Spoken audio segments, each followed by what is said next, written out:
Welcome to the 200 Club. The best way to support this podcast is by checking out the sponsors in the show notes. And of course, the 200 Club is brought to you by Cane's Deer Velvet.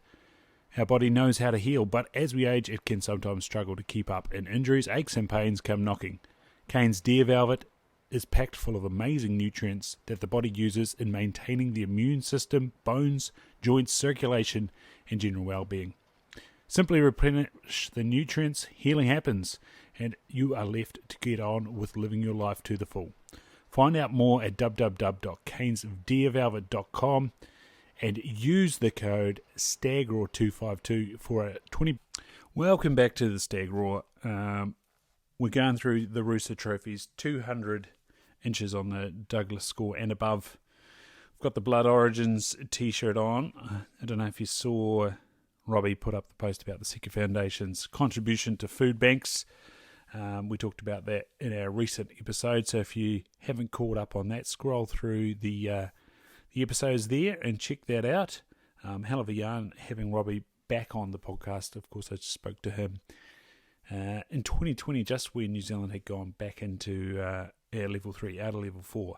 So, there's a couple of good conversations with Robbie and the awesome work that Blood Origins do around the world in helping to support hunting, the heart of hunting, and keep things on board. Anyway, Johan J. Kalff, it's K-A-L-F-F, so I apologise if I've pronounced that wrong.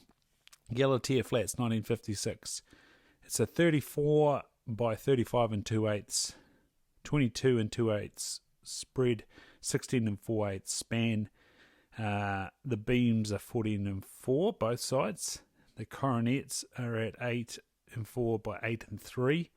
And the brow tine is 10 and 6 by 9 and 4. The inner, which looks bloody impressive in this photo, is 19 by 19 and 4, which is an absolute monster. That's why they look so impressive. Is that the longest? Greatest beam, greatest number of points. Doesn't worry about the inner. Anyway, back to it.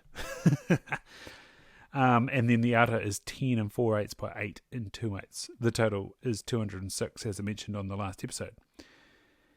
Kalff was occupied in dairy farming in the area, an industry for which the district was to become well known. His trophy was shot on another farm property about 2 units away from his own.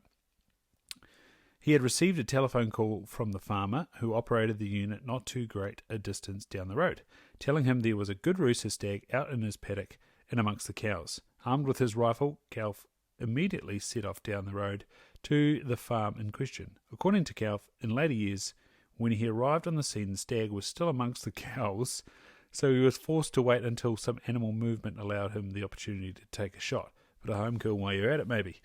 Evidently, the approach was simple, and the trophy his. For a few years, it held the record for the highest Douglas score. However, there were stories circulating that a form of ringer Rosie took place around the milking shed. But whether or not this claim could be substantiated is not known. If correct, and the claim the Rusa as a species is very intelligent, then this event could certainly confirm it.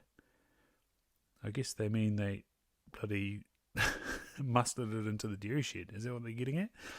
Kalff claimed he saw another magnificent stag further north a few years later, and which he claimed was a lot better than the one he had taken that day.